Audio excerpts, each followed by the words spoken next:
Good morning. MBA में third semester में एक सब्जेक्ट है security analysis and portfolio management. उसमें हर साल एक क्वेश्चन फिक्स आता है टेक्निकल एनालिसिस का या फंडामेंटल एनालिसिस का। तो हमें पहले ये समझना होगा कि हम आज क्या डिस्कस करने जा रहे हैं। देखिए, हम सब स्टूडेंट्स जो हैं वो इन्वेस्टर्स को आइडिया देंगे या गाइड करेंगे। तो जब हम उनको गाइड करेंगे, एडवाइस करेंगे या एडवाइज़र बनेंगे, तो हमें बेसिक फिलॉसफी क्लियर होना चाहिए कि हम क्या उनको किस फिनोमिना पे एडवाइस कर रहे हैं। बेसिकली इन्वेस्टमेंट करने के लिए दो तरीके होते हैं, टेक्निकल एनालिसिस और एक होती है फंडामेंटल एनालिसिस। देखिए, ध्यान दीजिएगा, इससे रिलेटेड चीज़ें मैं आपको पीडीएफ में वीडियो के नीचे दे दूंगा। जहाँ तक बात आती है टेक्निकल एनालिसिस की, वो बेसिकली शॉर्ट टर्म फिनोमिना के लिए होती है, 1 महीना 2 महीना 30 दिन 15 दिन जैसा भी हो।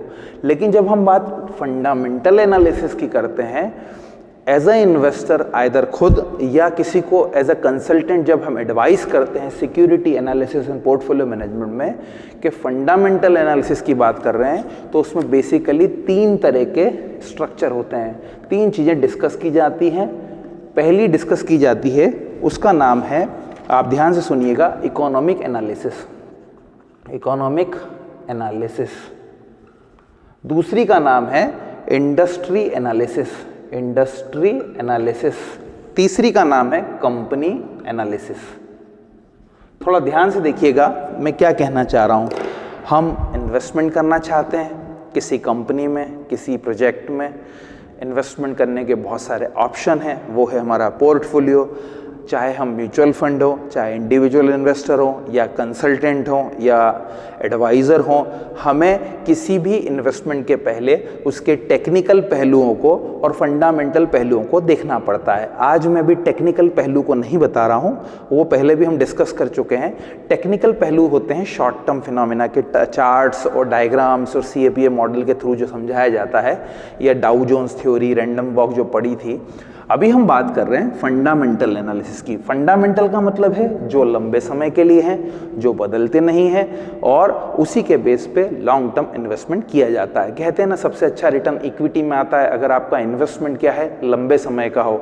तो ये इतिहास गवाह है कि अगर लंबे समय तक इक्विटी में आपने इन्वेस्टमेंट किया है तो राउंड अबाउट 16 से 18% का रिटर्न आपको आराम से आता है, जबकि बैंक की FD में 5 या 6% आता है।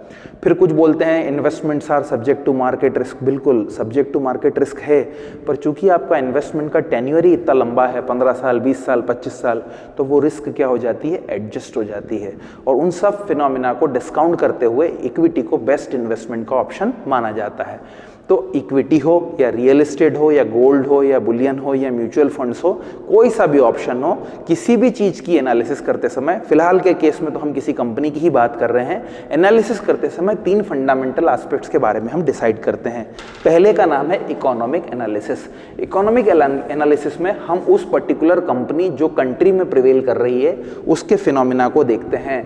वहाँ का GDP क्या है, ग्रॉस डोमेस्टिक प्रोडक्शन क्या है, वहाँ इन्फ्लेशन की क्या स्टेटस है, महंगाई की दर क्या है, वहाँ पर कैपिटा इनकम कितनी है, पर कैपिटा इनकम मतलब प्रति व्यक्ति आय कितनी है। इसके अलावा हम देखते हैं इंटरेस्ट की रेट्स कितनी हैं। इंटरेस्ट की अलग अलग रेट होती है, repo rate, reverse repo rate, फिर बैंकों के प्रोविजंस देखते हैं, SLR, CRR, बहुत सारे इकोनॉमिक इंडिकेटर।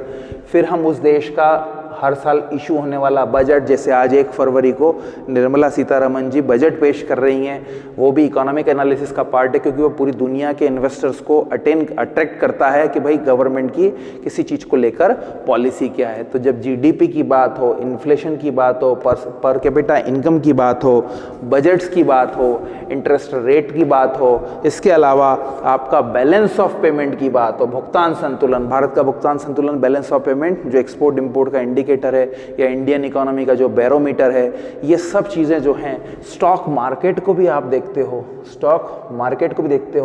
इसके अलावा और क्या देखते हो, मॉनसून को देखते हो आप। मॉनसून को क्यों देखते हैं, क्योंकि इंडिया मॉनसून बेस्ड कंट्री है, और मॉनसून को जब आप देखते हैं, मॉनसून को जब आप देखते हैं तो उसके साथ एग्रीकल्चर को भी देखते हैं। अभी देखा होगा आपने, नया एग्रीकल्चर एक्ट आया, उसमें बहुत सारा प्रोटेस्ट हो रहा है एमएसपी को लेकर, वेयर हाउसिंग वाले कॉन्सेप्ट को लेकर।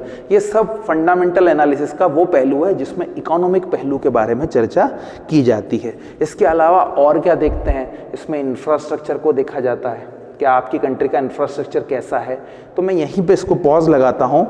डेमोग्राफी को भी देखते हैं, डेमोग्राफी को देखते हैं कि भाई पॉपुलेशन की साइज़ कितनी है, डेंसिटी कितनी है, सेक्स रेट कैसा है, एजुकेशन का लेवल कैसा है। तो जब हम इकोनॉमिक एनालिसिस की बात करेंगे तो एज अ इन्वेस्टर या एज अ एडवाइज़र या एज अ चार्टर्ड अकाउंटेंट या एज अ म्यूचुअल फंड या as a chartered financial analyst या एज अ एनालिस्ट, हम सबसे पहले दो एनालिसिस की तरफ जाएंगे। एक का नाम टेक्निकल, दूसरे का नाम fundamental. Right now we are discussing about the fundamental analysis and it is having 3 pillars. One pillar's name is economic analysis, in which we will discuss, we discussed generally or broadly GDP, gross domestic production, उस देश का सकल घरेलू उत्पाद क्या है, महंगाई की दर क्या है, प्रति व्यक्ति आय क्या है, ब्याज की दरें क्या है, repo rate, reverse repo rate, bank rate, PLR rate, RBI की जो रेट्स हैं उनका क्या स्ट्रक्चर है, क्या स्टेटस है, बजट किस तरीके का है, क्या वो एग्रेसिव है या कंजर्वेटिव है, बैलेंस ऑफ पेमेंट भुगतान संतुलन या बैलेंस ऑफ ट्रेड कैसा है, इसके अलावा स्टॉक मार्केट की पोजीशन क्या है, मॉनसून का क्या प्रिजम्पशन है या एस्टीमेट, स्काईमेट वेदर रिपोर्ट देता है हर बार कि इस बार मई जून के आसपास जो बारिश का सीज़न शुरू होगा, उसके बाद जून के बाद जुलाई अगस्त में जो शुरू होता है उसका रिपोर्ट देता है। वो भी एक इकोनॉमिक एनालिसिस का पार्ट है जो एग्रीकल्चर से रिलेटेड। इसके अलावा उस कंट्री का इंफ्रास्ट्रक्चर जिसमें road, bridge, dam, security, safety, power etcetera सब आता है, रिसोर्सेज सब आते हैं। फिर डेमोग्राफिक मतलब फैमिली की साइज़, एज का सेक्स रेशियो या उनका एजुकेशन का लेवल, डेंसिटी, ये सब टर्मिनोलॉजी जो यूज़ की जाती है वो किसका पार्ट होती है, इकोनॉमिक एनालिसिस का। आई होप 3 पिलर में एक पिलर समझ में आया होगा।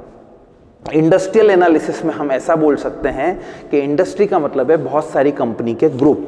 बहुत सारी कंपनी के ग्रुप को इंडस्ट्री बोलते हैं। मैं नाम नहीं लिखता लेकिन आप सुनेंगे तो समझ जाएंगे। Pharma industry, beverages industry, food industries, pesticide industries, chemical industries, telecommunication industries, banking industries, ये सब जो मैं बात कर रहा हूँ ये बहुत सारी कंपनी का एसोसिएशन ही क्या कहलाता है, इंडस्ट्री कहलाता है। जिसमें आपको ये देखना पड़ता है कि इंडस्ट्री जो पर्टिकुलर है वो कौन से फेज पे है, उसको बोलते हैं इंडस्ट्रियल लाइफ साइकिल। देखिए कैसे होता है, ये है इंट्रोडक्शन, ये है ग्रोथ, ये है मैच्योरिटी, ये है डिक्लाइन। ये है इंट्रोडक्शन, ये है ग्रोथ, ये है मैच्योरिटी और ये है डिक्लाइन। समझिए, आप जब किसी भी इंडस्ट्री के एनालिसिस करते हो तो ये देखते हो कि वो इस इंडस्ट्री की जो साइकिल है वो कैसी है। साइकिल मतलब वो कौन से फेज पे है, क्या वो इंट्रोडक्शन के फेज पे है, इंट्रोडक्शन का फेज शुरुआती फेज होता है, ग्रोथ फेज में वो अच्छी चलती है, मैच्योरिटी का लेवल वो है जो मैक्सिमम है, अब इससे ज़्यादा वो कंपनी ऊंचा नहीं जा सकती, उसको वहाँ बने रहना ही अपने आप में बहुत बड़ी उपलब्धि होगी। उसके बाद वो गिरती है, डिक्लाइन पे जाती है और ये साइकिल जो है वो लगातार चलती रहती है। जैसे इंसान की साइकिल है सुख और दुख, सुख और दुख के साथ ऐसे इंडस्ट्री की साइकिल है 4, इंट्रोडक्शन शुरुआत, ग्रोथ तरक्की, मैच्योरिटी परिपक्वता, डिक्लाइन मतलब गिरना। ये 4 फेज में इंडस्ट्री कौन से फेज में रन कर रही है ये देखना होगा। इसको एक और एग्जांपल से इंडिकेट करता हूँ। कोरोना के कारण हेल्थ केयर इंडस्ट्रीज अभी ग्रोथ पे है या अच्छी ऊंचाइयों पे है क्योंकि सभी फार्मा कंपनियों ने बहुत अच्छा परफॉर्म किया है। दूसरा, हॉस्पिटल इंडस्ट्रीज भी बहुत अच्छी है, लेकिन एक तरफ देखा जाए तो एक इंडस्ट्री है जिसको बहुत नुकसान हुआ है, उसका नाम है एजुकेशनल इंडस्ट्री। क्योंकि क्या हुआ है, वहाँ पर एजुकेशन काफ़ी सफ़र हुई है, क्लासेस नहीं लगी हैं और ऑनर्स को लॉस हुआ है। अब इसी में एक अपॉर्चुनिटी और पैदा हुई है, ऑनलाइन क्लासेस, जैसे बायजू का नाम ले लिया, अनअकैडमी का नाम ले लिया मैंने, ये सब एग्जाम्पल ले रहा हूँ मैं। तो इंडस्ट्रियल एनालिसिस करते समय हमें ये देखना पड़ता है कि अब जैसे फ़िलहाल कोरोना है, कोरोना के कारण किसको सबसे ज़्यादा नुकसान हुआ, रेस्टोरेंट इंडस्ट्रीज़ को, एंटरटेनमेंट इंडस्ट्रीज़ को। मूवीज़ क्या हो रही है, OTT प्लेटफॉर्म पे आ रही है लेकिन टॉकीज़ में नहीं आ पा रही, क्यों नहीं आ आ रही, क्योंकि पब्लिक के लिए नॉर्म्स ही सरकार ने SOP नॉर्म्स इस तरीके के बनाए हैं जिससे सोशल गैदरिंग ज़्यादा से ज़्यादा ना हो और कम से कम लोग उस जगह पर्टिकुलर प्लेस पे अटेंड हो। हालांकि अब खुल रहा है, लेकिन इंडस्ट्रियल एनालिसिस करते समय जब आप बात करोगे ईयर 2020-21 की, तो इंटरटेनमेंट इंडस्ट्रीज में क्या रहा है, स्लैक हो गया है, गिरावट आई है। और रेस्टोरेंट इंडस्ट्रीज में गिरावट आई है, एजुकेशनल इंडस्ट्री में गिरावट आई है, हॉस्पिटैलिटी में बूम आया है, मेडिसिन्स में बूम आया है। समझ रहे हैं? जितनी भी टेलीकम्युनिकेशन कंपनियां बहुत अच्छी से चली है, क्योंकि वर्क फ्रॉम होम होने के कारण बहुत डेटा प्लान उनके बिके हैं और कंपनियों को काफ़ी सारा फायदा हुआ है। ऐसे छोटे लेवल पे देखोगे तो खाने पीने की जितने भी आइटम्स हैं वो वाली कंपनियां बहुत चली हैं। जैसे एग्जांपल लें, खाने पीने की कंपनियां क्या हैं, तो आप ITC का एग्जांपल ले सकते हैं, क्योंकि उसके ज़्यादातर प्रोडक्ट्स इसी से रिलेटेड हैं। उन कंपनीज़ को क्या हुआ, फ़ायदा हुआ है। दम्मानी ग्रुप का एक डिपार्टमेंटल स्टोर है डी-मार्ट, उसका मैं आपको एग्जांपल ले सकता हूँ। उनकी सेल बहुत ज़बरदस्त ड्रास्टिकली बढ़ी है। कहने का मतलब क्या हुआ, कहने का मतलब हुआ कि ये जो आपदा थी वो अवसर बनकर आई। किसके लिए? दवाई कंपनियों के लिए, और कहीं के लिए ये आपदा बन के आई। तो जब आप इन्वेस्टमेंट कर रहे हो तो ये देखना पड़ेगा फंडामेंटली कि इंडस्ट्री कौन सी साइकिल में चल रही है, वो ग्रोथ में है, मैच्योरिटी में है कि डिक्लाइन में। अभी मैं बात करूंगा तो जो डिक्लाइन फेज में कौन सी कंपनीज चल रही हैं, रेस्टोरेंट और एंटरटेनमेंट इंडस्ट्रीज, और ग्रोथ में कौन चल रही है, आपके टेलीकम्युनिकेशन इंडस्ट्रीज, और मैच्योरिटी पे कौन चल रही है, फार्मा। अब इससे ज्यादा क्या होगा, सब तो आ गया है वैक्सीनेशन और ये, अब उस पे बने रहना। अब आगे इंडस्ट्री में क्या होगा, दवा कंपनियों की इससे ज्यादा तरक्की नहीं होगी, अब उनको गिरना ही है। अब वो इंडस्ट्री बढ़ेंगी जो इंडस्ट्री अभी तक बढ़ नहीं पाई, तो इसको बोलेंगे इंडस्ट्रियल एनालिसिस। इसमें एनालिसिस और भी पढ़ लीजिएगा, स्वॉट एनालिसिस, स्ट्रेंथ, वीकनेस, अपॉर्चुनिटी और थ्रेट का अध्ययन करना, जिसको मैंने आपके बीच में डिस्कस किया। इंडस्ट्रीज का नाम आपको बता दिया, pharma industry, chemical industry, leather industry, wood industry, telecommunication industry, entertainment industries, इसके अलावा rubber industries, wood industries, textile industries, tobacco industries, transportation, machinery, machine tools, Ashok Leylands, ये सब एग्जाम्पल हैं इंडस्ट्री के। कोई पूछे इंडस्ट्री का मतलब क्या है, बहुत सारी कंपनी के एक्यूमुलेशन कॉम्बिनेशन को क्या बोलते हैं, इंडस्ट्री बोलते हैं। एक अच्छा एग्जाम्पल दे देता हूँ इंडस्ट्री का, फार्मा इंडस्ट्री, जिसमें मर्क का एग्जाम्पल ले लीजिए, रेनबेक्सी का ले लीजिए, इप्का का ले लीजिए, सिप्ला का ले लीजिए, ये सब ग्रुप हैं। तो ये सब जब ग्रुप हैं तो वो कहलाएगा फार्मा इंडस्ट्री। अब last but not the least एक और एनालिसिस आप करने जाएंगे। वैसे देखा जाए तो ये दोनों मैक्रो लेवल पे हैं, और अब तीसरा जो है वो इंडिविजुअल है।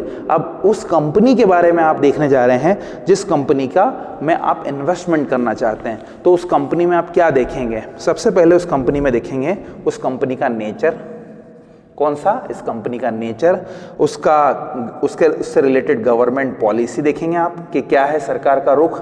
इसके अलावा उसका कैपिटल स्ट्रक्चर देखेंगे आप, उसका पूंजी का संरचना का घटक क्या है। इंपॉर्टेंट की परफॉर्मेंस इंडिकेटर, KPI बोलते हैं जिसको। की परफॉर्मेंस इंडिकेटर का मतलब क्या होता है, वो इंडिकेटर जो कंपनी के, इसको बोलते हैं की परफॉर्मेंस इंडिकेटर, की परफॉर्मेंस इंडिकेटर्स, कि भाई उसके रेशियोज क्या बता रहे हैं, उसकी ट्रेंड एनालिसिस क्या बता रही है, ये सब चीज़ें देखेंगे। इसके अलावा हम उसके मैनेजमेंट को देखेंगे। एग्जाम्पल इसका बहुत अच्छा देता हूँ, यस बैंक राणा ग्रुप के पास था, हालत ख़राब हो गई, और यस बैंक का भाव जो 800 रुपये चलता था वो अब कहाँ है, डबल डिजिट में भी नहीं है। तो मिसमैनेजमेंट के कारण हुआ। तो कंपनी एनालिसिस करते समय हमें इन सब चीज़ों को क्या करना पड़ेगा, देखना पड़ेगा, उनके मैनेजमेंट को, उनके की परफॉर्मिंग इंडिकेटर को, उनके कैपिटल स्ट्रक्चर को, उससे रिलेटेड गवर्नमेंट की पॉलिसी को। जैसे रियल एस्टेट में रेरा एक्ट आया है, और रियल एस्टेट इंडस्ट्री वाकई में भी सैचुरेशन पे है, क्योंकि इतने कठिन प्रोविजंस आए हैं कि डेवलपर्स उन चीज़ों को कर नहीं पा रहे हैं, क्योंकि उन्होंने पैसा तो लोगों से ले लिया पर उस हिसाब से उनको लागत नहीं पड़ रही है।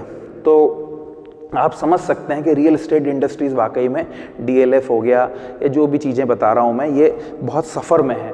इसके अलावा नेचर ऑफ द इंडस्ट्री, आप सर्विस प्रोवाइडर हो या मैन्युफैक्चरर हो, ये सारी एनालिसिस जिसके अंदर की जाती है उसका नाम है फंडामेंटल एनालिसिस। एक और रिपीट करूँ, मुझे करना है इन्वेस्टमेंट, मैं पढ़ रहा हूँ security analysis and portfolio management. जब मैं इन्वेस्टमेंट करता हूँ तो दो चीज़ें मेरे सामने आती है, थोड़े समय के लिए, लंबे समय के लिए। जब मैं थोड़े समय के लिए 1 महीना, 15 दिन, 2 महीना, 6 महीने के लिए सोचता हूं तो मैं टेक्निकल एनालिसिस का एग्जांपल लेता हूं, सहारा लेता हूं, जिसमें मैंने डाउ थ्योरी, रैंडम वॉक पढ़ाई और भी पढ़ाऊंगा।